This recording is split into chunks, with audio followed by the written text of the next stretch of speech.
ایک تابعی بزرگ کا بیان ہے کہ مجھے حضرت سیدنا علی المرتضیٰ شیر خدا رضی اللہ تعالیٰ عنہ کی زیارت کا بڑا شوق تھا، لیکن بس کچھ وقت نہیں نکل سکا۔ آپ فرماتے جب اللہ نے موقع عنایت فرمایا تو تب حضرت علی رضی اللہ تعالیٰ عنہ مدینہ طیبہ سے کوفہ تشریف لا چکے تھے، اور کہتے ہیں جب میں کوفہ حضرت سیدنا علی المرتضیٰ رضی اللہ تعالیٰ عنہ کی زیارت کے لیے گیا تو وہ رمضان کا ماہ تھا۔ تو آپ فرماتے جب افطار کا وقت آیا تو بڑا پرتکلف کسی امیر کا وہ لنگر خانہ تھا جہاں میں نے روزہ افطار کیا، انواع اقسام کی نعمتیں موجود تھیں۔ آپ فرماتے جب روزہ افطار میں کر چکا نا اور نماز مغرب کی ادائیگی کے لیے میں مسجد میں گیا تو وہاں جا کے کیا دیکھتا ہوں کہ مسجد کونے میں ایک بزرگ بیٹھے ہیں، بڑا خوبصورت چہرہ ہے، دیکھ کے خدا یاد آئے۔ لیکن جب دیکھا تو ان کے سامنے لکڑی کا ایک پیالہ پڑا ہے جس میں جوں کے ستو بھگوئے ہیں، اور حضرت اس سے اپنا روزہ کھول رہے ہیں۔ فرماتے ہیں حالانکہ روزہ وہ کھول رہے تھے لیکن تکلیف مجھے ہوئی کہ سارے دن کا روزہ ہے، اتنی طویل بھوک اور اس قدر زیادہ سخت کھانا۔ تو کہتے ہیں میں ان کے چہرے کی نورانیت پر، ان کے چہرے کی پاکیزگی پر میں تو فدا ہو چکا تھا، اتنا خوبصورت چہرہ تھا ان کا، چمک رہا تھا۔ تو کہتے ہیں ان کی وہ جو محبت ہے مجھے کھینچ لائی۔ تو کہتے ہیں میں نے جا کر عرض کی حضور سارے دن کا روزہ ہے، ایسے ہمارا ہوتا ہے نا جی سارے دن ایسی بھوکے ہیں۔ تو کہتے میں نے بھی جا کر کہا میں حضور سارے دن کا روزہ ہے تو آپ اتنا سخت کھانا کھا رہے ہیں، اگر آپ کے پاس کھانا نہیں ہے تو یہ بالکل مسجد کے تھوڑا سا آگے جا کے مسجد کے بالکل قریب کسی امیر کا لنگر خانہ ہے اور وہاں انواع اقسام کی نعمتیں موجود ہیں، تو آپ وہاں چل کے اپنا روزہ افطار کریں، اتنی طویل بھوک کے بعد اتنا سخت کھانا تو نہ کھائیں ہیں۔ تو آپ فرماتے انہوں نے مجھے آگے سے جواب دیا کہ میں دنیا کو 3 طلاقیں دے چکا ہوں اور میں اللہ کی رضا پہ راضی ہوں۔ کہتے ہیں ان کی محبت ایسی غالب آئی، ان کے انکار کرنے کے باوجود بھی میں نہیں رک سکا۔ تو کہتے ہیں میں نے نماز مغرب پڑھی اور میں اس لنگر خانے میں واپس گیا اور وہاں جا کر میں نے لوگوں سے پوچھا کہ اس لنگر خانے کے انچارج کون ہے اس کو چلانے والے، کون اس کو دیکھ رہے ہیں؟ تو کہتے ہیں ایک نوجوان کی طرف اشارہ کیا گیا، بڑے خوبصورت تھے وہ بھی۔ کہتے ہیں بتایا گیا کہ اس لنگر خانے کو چلانے والے یہ ہیں۔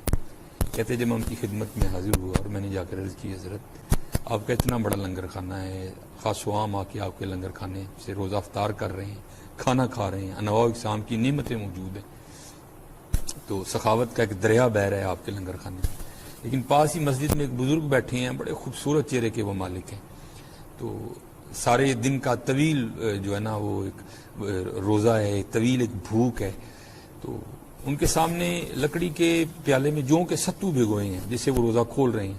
حالانکہ روزہ وہ کھول رہے تھے لیکن تکلیف مجھے ہو رہی تھی کہ سارے دن کی بھوک اور اتنا سخت کھانا۔ تو میں نے ان کی بارگاہ میں عرض کی کہ حضرت آپ لنگر خانے میں تشریف لے چلیں، تو وہاں انواع اقسام کے کھانے پکے ہیں تو آپ وہاں سے اپنا روزہ افطار کریں۔ تو وہ کہتے ہیں انہوں نے آگے سے مجھے جواب دیا ہے کہ میں اللہ کی رضا پہ راضی ہوں اور میں دنیا کو 3 طلاقیں دے چکا ہوں۔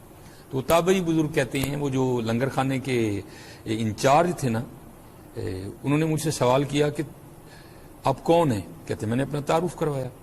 تو کہتے ہیں کوفہ کس نیت سے آپ تشریف لائے ہیں؟ تو کہتے ہیں میں نے کہا میں یہاں حضرت علی رضی اللہ تعالیٰ عنہ شیر خدا میں ان کی زیارت کے لیے آیا ہوں۔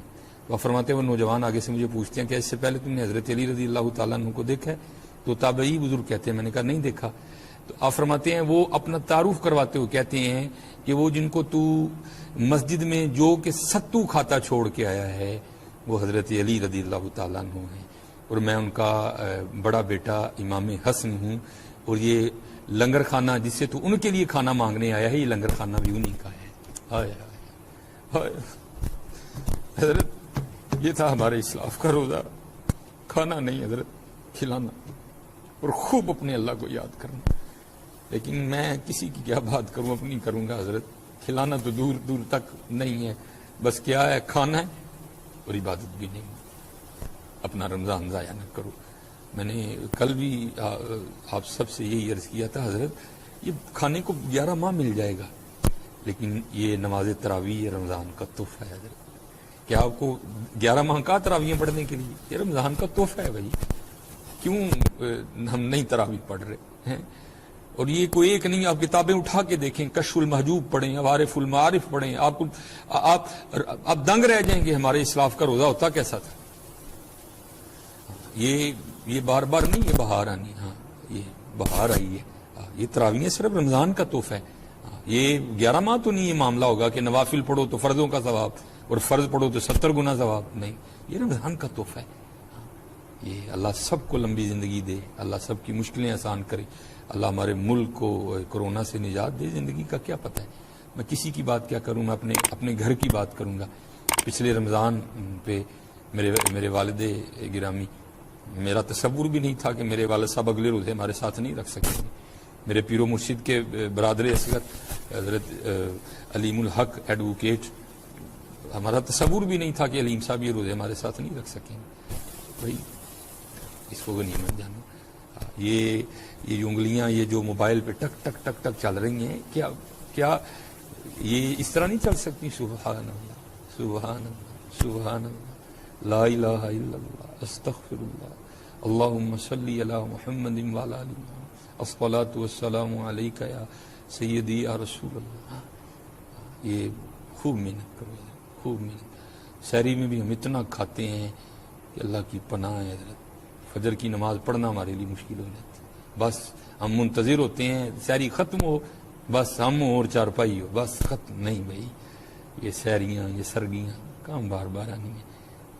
آج اپنے اللہ کو راضی کرو، اپنے اللہ کو راضی کرو، اپنے اللہ کو راضی کرو. یہ موقع ہے، یہ موقع ہے. اج سا بھی نے کھلے راہ بھی نے، ٹوک انوکھڑے ٹکنے نہیں، ٹر پئیے تے منزلاں مک جاون، گھر بیٹھے دے پینڈے مکنے نہیں.